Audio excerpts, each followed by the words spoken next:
Vamos a empezar con la música en la Edad Media. Vamos a poner la primera diapositiva acá, por favor. Bueno, de entrada, los antecedentes es la influencia griega y hebrea, ¿no? En esta cuestión de la música de la iglesia.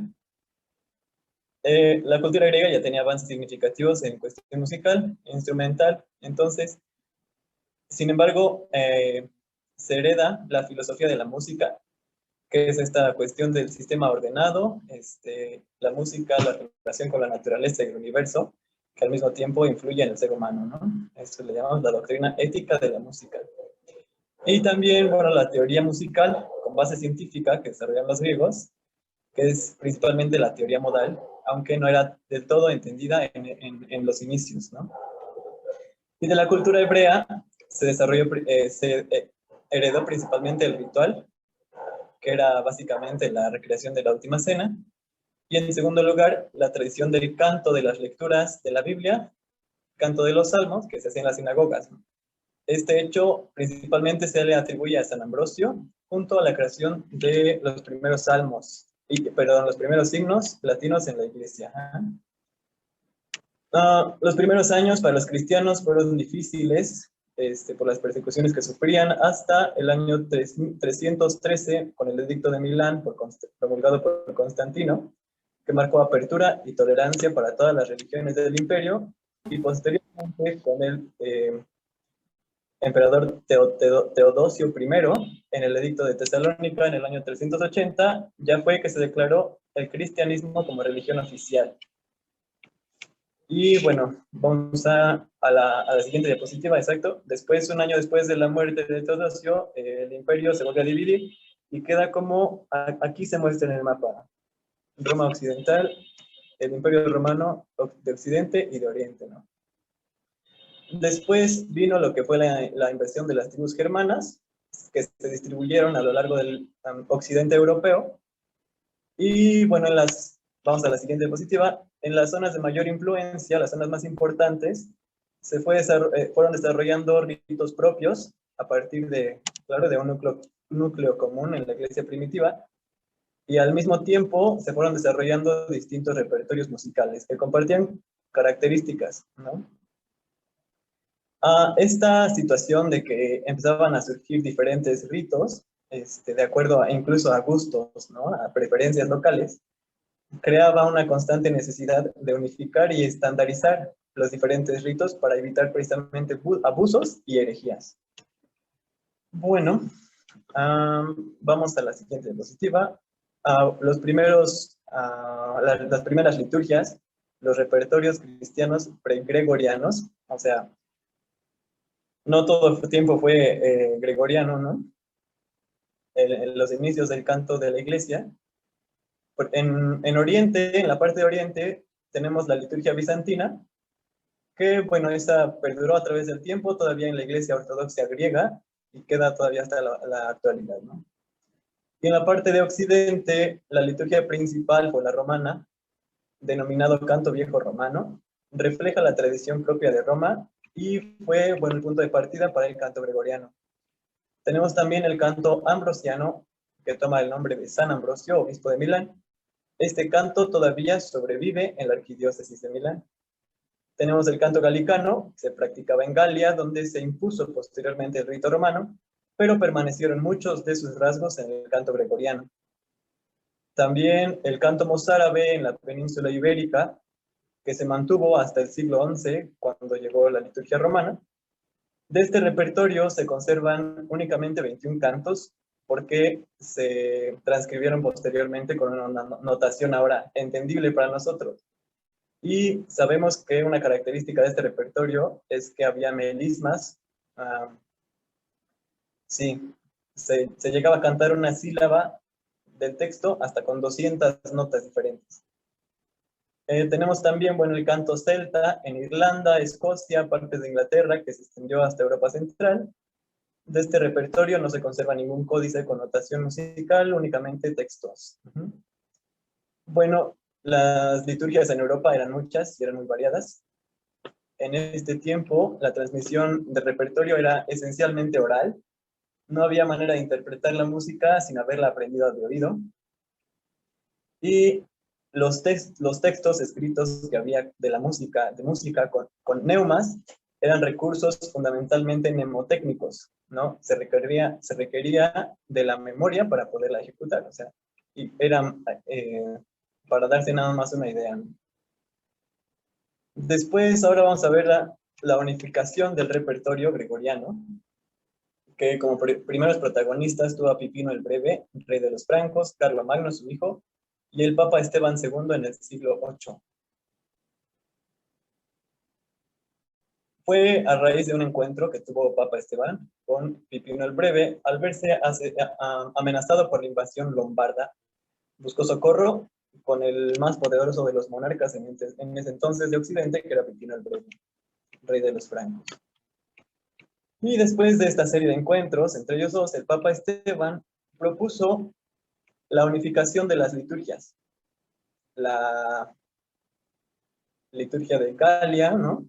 Y con la liturgia romana, y al mismo tiempo Pipino el Breve vio la oportunidad de reforzar la unidad de su reino. Entonces, así se comenzaron a enviar cantores romanos para enseñar el repertorio a los cantores francos, con la idea de difundirlos por todo el reino, de difundir el repertorio por todo el reino. Este fue un proceso lento y complejo que se dio con la expansión del reino a través de las conquistas de Carlomagno, que aquí vemos en la imagen cuando es coronado por el Papa León III como emperador del Sacro Imperio Romano Germánico, como mérito por su empeño en la expansión del repertorio.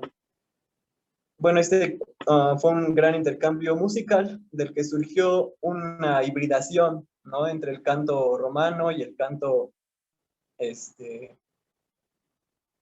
canto franco. Entonces surgió el canto franco-romano como resultado, que después pasó a llamarse canto gregoriano, porque se le atribuye a San Gregorio Magno, justo con una leyenda que surgió en esta época del siglo VI, que decía que el canto había sido inspiración directa del Espíritu Santo.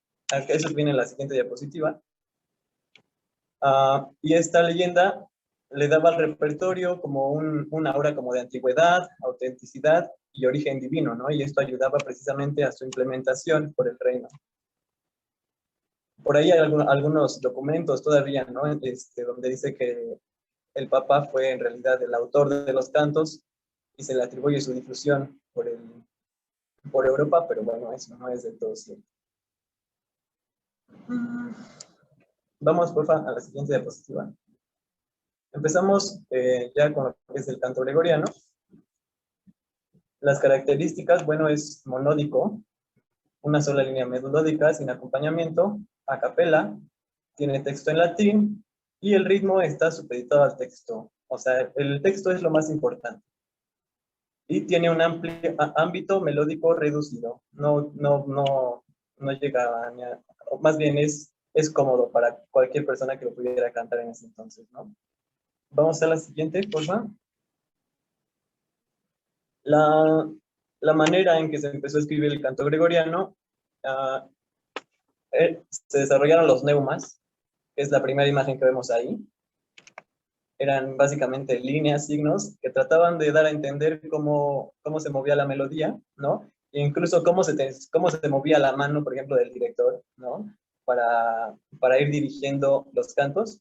Entonces, esta notación se llama neumática de neumas, y adiastemática hace referencia a que no se describía la altura de los sonidos, ¿no? Posteriormente, se utiliza una línea como ayuda para ir identificando las alturas de los sonidos. Esa línea era la nota de do o la nota de fa. Después se introdujeron dos líneas y se seguían escribiendo neumas. Es la imagen de abajo, por eso se ve muy poco. Igual dos líneas para ir identificando las alturas de los sonidos. Y ya posteriormente se empezó a utilizar las 4 líneas con la clave de do o con la clave de fa. Y al inicio se empezó a utilizar la notación cuadrada. Cada cuadrado representaba un sonido. esta notación ya le llamamos notación cuadrada diastemática porque representa también las alturas de los sonidos. Y después, incluso con los, digamos, con los cuadrados, se empezaron a representar los neumas. Así como venían, como se veían las líneas, se trataba incluso de representar, ¿no? O sea, ya no eran puros cuadrados, sino por ahí en la imagen ya vemos algunas figuras diferentes, ¿no? En donde precisamente se alcanza a notar la dirección de la melodía. Vamos al siguiente, por favor. Bueno, aquí mismo, esta parte de la notación se le atribuye en gran parte a Guido d'Arezzo, ¿no? Siendo que fue también un proceso muy largo para llegar hasta la última notación, que es la que conocemos hoy. Bueno, básicamente el canto gregoriano se utilizaba para los servicios religiosos, que era la misa y el oficio divino, la liturgia de las horas, como lo conocemos también. Tenemos la misa, que era la misa cantada, donde se utilizaba el gregoriano, y la misa privada, que era básicamente rezada, ¿no? La estructura pues sí, del canto en la misa, ¿no? Se divide en dos, que es la parte del ordinario y del propio. La misa como tal, que es lo que vemos en las composiciones cuando oímos bueno, cuando se compone una misa, que es el Kyrie, el Gloria, el Credo, el Sanctus y el Agnus Dei. Todos, excepto el Kyrie, tienen texto en latín, el Kyrie todavía tiene texto en griego, ¿no? Y estos no cambian. La regla es que no cambia el texto, siempre es el mismo texto. Por eso ordinario. Y el propio va cambiando de acuerdo al tiempo litúrgico, ¿no? A las fiestas, a las solemnidades.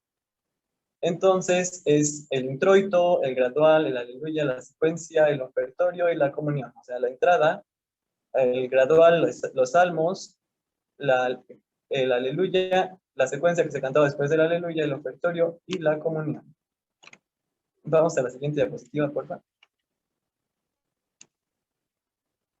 Y también se utilizaba el canto gregoriano para el oficio, ¿no? La liturgia de las horas, que era cantar salmos a lo largo del día.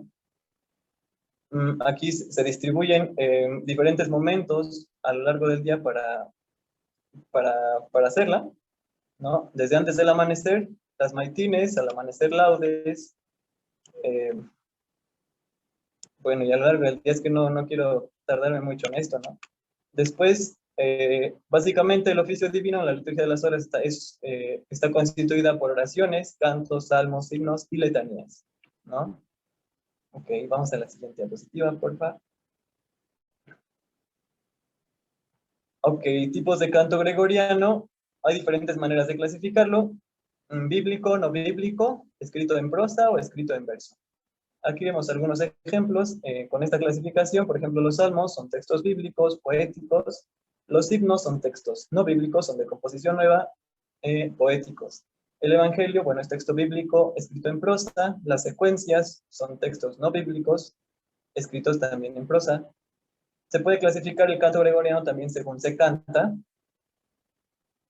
Antifonal, que se utilizan dos coros, de manera responsorial, que se alterna un solista y coro, o directo, que es cantar todo el texto como viene, ¿no? Y también se puede clasificar el canto gregoriano con la relación nota-sílaba. ¿Cuántas notas hay por sílaba? Una nota por sílaba es el canto silábico, el canto neumático, cuando hay, pues digamos, 3, 4 notas, ¿no? por sílaba, y el canto melismático, que ya son todavía más notas por sílaba. Es difícil decir un canto es plenamente silábico o es plenamente melismático. Habrá partes en donde se muestre más silábico y a partes en donde se muestre más melismático, ¿no?